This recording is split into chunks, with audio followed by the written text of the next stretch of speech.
أعوذ بالله من الشيطان الرجيم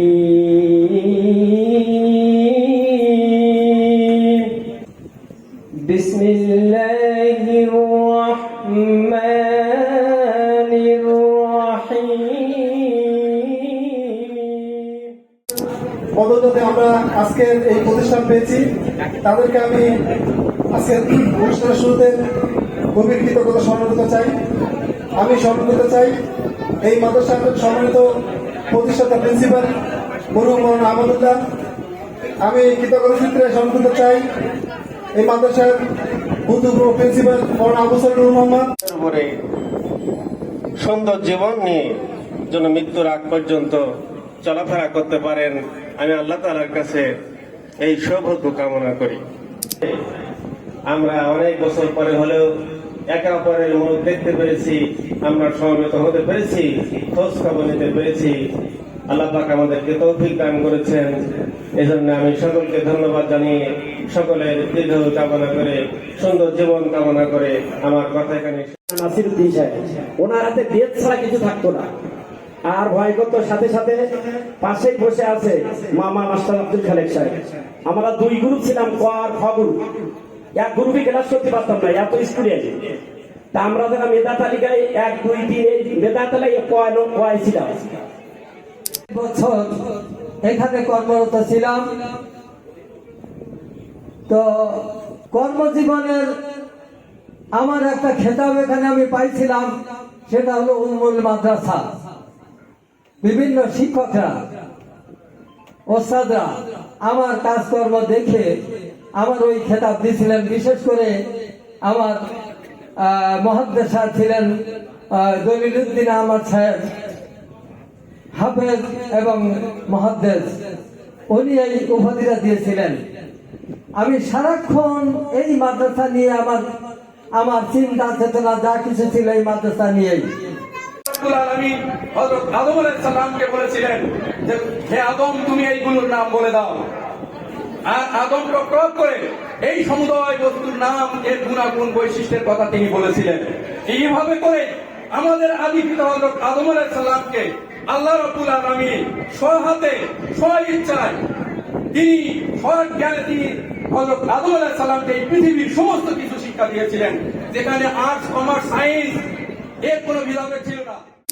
তারা আমাকে বললো, স্যার আমরা একটা অনুষ্ঠান করবো, আপনাকে সহযোগিতা দিতে এলাম। সেইখান থেকে এই পর্যন্ত প্রায় প্রতিদিন তাদের সাথে পরামর্শ করে আজকের এই অনুষ্ঠান।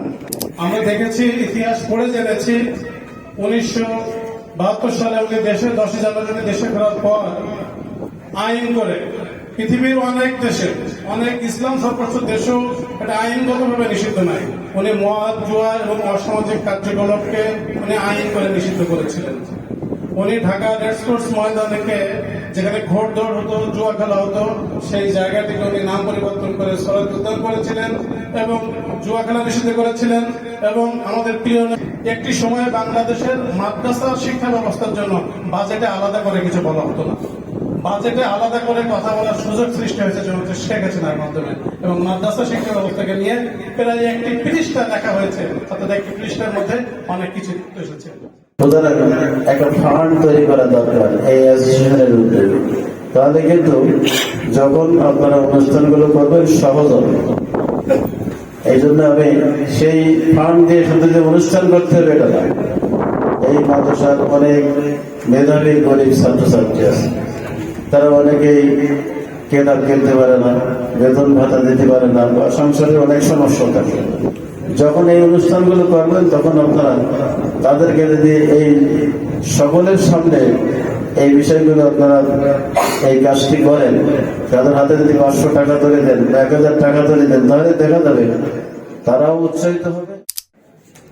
যারা এই আয়োজন করেছেন, এই মাদ্রাসায় যারা লেখাপড়া শিখেছেন অতীতে, তাদের পক্ষ থেকে যারা দেশে এবং বিদেশে কর্মজীবনের উদ্দেশ্যে বিভিন্ন সময় কাটিয়েছেন, আজ মনের টানে, মাটির টানে যারা ফিরে এসেছেন এলাকায় সাময়িক সময়ের জন্য, তাদের উদ্যোগেই আজকের এই অনুষ্ঠান, পুনর্মিলনী অনুষ্ঠান। আমি এই অনুষ্ঠানের আয়োজকদেরকে প্রথমে ধন্যবাদ জানাই। আমার একটা বয়স ছিল যে বয়সে অত্যন্ত দুরন্ত বলার বয়স, কৈশোর এবং যৌবনের প্রথমাংশ স্কুল এবং এলাকার কলেজে অধ্যয়ন করেছি। তারপরে বড় প্রতিষ্ঠানে গিয়ে সেখানকার পরিবেশটা ভিন্ন। মনে পড়ে যায় জীবনের অতীতের অনেক স্মৃতি। এটাকেই আমরা ইংরেজি শব্দে অনুবাদ করে থাকি, সেটা নস্টালজিয়া বলে থাকি। এই নস্টালজিয়া শব্দের